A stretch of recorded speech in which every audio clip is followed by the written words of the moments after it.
तो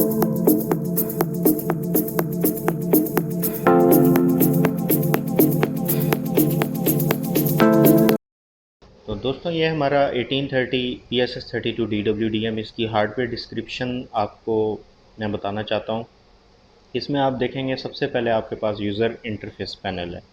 सेकंड जो आपके पास होता है वो फ़ैन यूनिट होता है, और जो थर्ड वन है वो आपके पास इक्विपमेंट कंट्रोलर कार्ड है, और जो फोर्थ वन है वो आपके पास पावर एम्पलीफायर, पावर फिल्टर है या पावर एम्पलीफायर है, और जो नेक्स्ट है इसकी ये फाइबर ट्रे है। सेम यही स्पेसिफिकेशन दूसरे एंड पे आप देख रहे हैं। तो फर्स्ट हम जब स्टार्ट लेंगे तो इसके फ़ैन यूनिट को थोड़ा मैं आपको एक्सप्लेन करता हूँ। ये देखिए, ये इसका फ़ैन यूनिट है जिसे हमने फ़ैन ट्रे में लगाया होता है, और इसका काम क्या होता है कि टेम्परेचर को मेंटेन रखना है। टेम्परेचर ज़्यादा हो, हीट अप ना हो इक्विपमेंट आपका, तो ये फ़ैन यूनिट जो है इसलिए इंस्टॉल किया जाता है कि टेम्परेचर जो है वो नॉर्मल रहे। जैसे कि टेम्परेचर का आप देखते हैं कि थ्रेश होल्ड होता है 25 डिग्री सेंटीग्रेड नॉर्मली, इससे बढ़े ना टेम्परेचर, जिससे हमारे इक्विपमेंट को ओवर हीटिंग से हम बचा सकते हैं इस फ़ैन यूनिट के ज़रिए। अब नेक्स्ट इस पे हम चलते हैं इसके इक्विपमेंट कंट्रोलर कार्ड पे। इक्विपमेंट कंट्रोलर कार्ड पे आप देखते हैं कि 4 पोर्ट्स हैं, जिसमें एक CIT है, दूसरी ऑक्सिलरी है, ES1 है और ES2 है। जो हमारे पास CIT पोर्ट है, ये यूजुअली हम लॉगिन के लिए यूज़ करते हैं कि जब भी कोई हमने सिस्टम में लॉगिन होकर चेक करना हो कि अलार्म्स कौन से आ रहे हैं, या फिर हमने कभी हार्ड रीसेट करने के बाद सॉफ्ट रीसेट करना हो, या हमने ट्रैफिक को इक्विपमेंट कंट्रोलर कार्ड 1 से 2 पे शिफ्ट करना हो, तो हम वहाँ पर इस पोर्ट से लॉगिन होकर ये सारी एक्टिविटी को करते हैं। और जो नेक्स्ट आप देख रहे हैं हमारे पास ये पोर्ट हैं, तो हम इसको कहाँ से कनेक्ट करते हैं? हम अपने इसे एक्सटर्नल शेल्फ और मेन शेल्फ के दरमियान कनेक्टिविटी देते हैं इसे, जिसके साथ हम इसे कनेक्ट करते हैं। जैसे E1 E2 आप देख रहे हैं, इसके साथ ये पोर्ट कनेक्ट होंगी।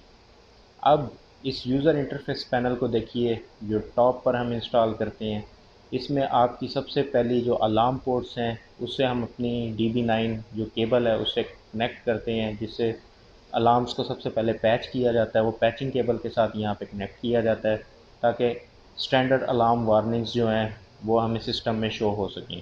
और दूसरी हमारे पास OAMP पोर्ट है, जिसे हम NMS पोर्ट भी कहते हैं। जैसे अब हमारे पास बिज़नेस कस्टमर्स आ गए हैं, सिस्को आ गया, जूनिपर आ गया है, अब उनको हमने कनेक्टिविटी देनी है, तो हम क्या करेंगे कि उसे किस तरह एक्सेस देंगे? इस पोर्ट से हम RJ45 केबल को कनेक्ट करके सिस्को के साथ हम कनेक्ट करेंगे, या फिर जूनिपर जो हमारा बिज़नेस कस्टमर कोई भी हुआ, हुआवे हुआ, उससे हम अगर RJ45 पोर्ट से हमने कनेक्शन देना है तो इस पोर्ट से कनेक्शन दिया जाता है। और अगर कोई कस्टमर कह रहा है जी मुझे वॉइस ओवर IP सर्विसेज चाहिए, तो उसके लिए भी हम उसको ये voice over IP port assign करते हैं।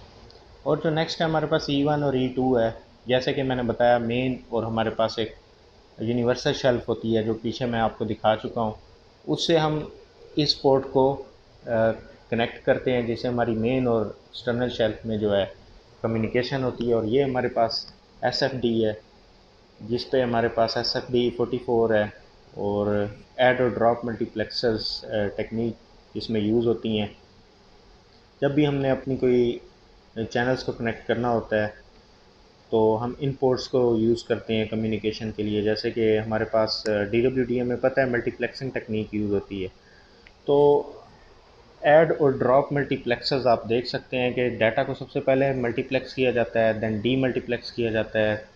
उसके बाद पूरी एम्पलीफिकेशन के बाद उस डाटा को नेक्स्ट जो हमारी साइट्स हैं, उस साइट पे हम LDN साइट्स जिनको हम कहते हैं, वहाँ से हम इसको नेक्स्ट इक्विपमेंट की तरफ कनेक्टिविटी देते हैं।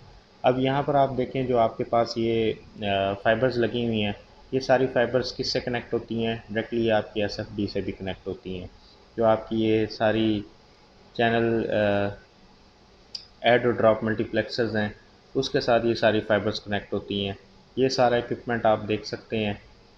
और यहाँ पे आप देख सकते हैं आपका इक्विपमेंट कंट्रोलर कार्ड, आपका एम्पलीफायर कार्ड, आपका पावर फिल्टर सारे यहाँ पर कनेक्ट हो गए थे। तो हमारे पास पावर कार्ड है, उससे हम इस इक्विपमेंट को पावर अप करते हैं। और सारी कनेक्टिविटी मैं आपको बता चुका हूँ इसकी, और इसके अलावा इस कुछ थ्रेटिकली चीज़ें मैंने आपको बतानी है, जैसे कि DWDM की जो पोर्ट्स हैं वो कितना डाटा उसमें से हम ट्रांसफ़र कर सकते हैं। लाइक आप देखते हैं कि DWDM टेराबाइट्स तक भी डाटा ट्रांसफ़र करता है। इसकी हाई कैपेसिटी है, हाई रेंज है, और इसलिए हम इसे कहते हैं कि ये लॉन्ग हॉल ट्रांसमिशन के लिए यूज़ होता है। तो उम्मीद करता हूँ आपको इसकी समझ आई होगी, और नेक्स्ट भी मैं अपनी वीडियोज़ में एक्सप्लेन करूँगा आपको। लॉगिन करने के बाद इसके आप अलार्म किस तरह चेक कर सकते हैं, और सॉफ्ट रीसेट किस तरह दे सकते हैं इक्विपमेंट कंट्रोलर 1 से इक्विपमेंट कंट्रोलर 18 कार्ड को। और तब तक के लिए मुझे इजाज़त दीजिए, तो दोबारा मुलाकात होगी।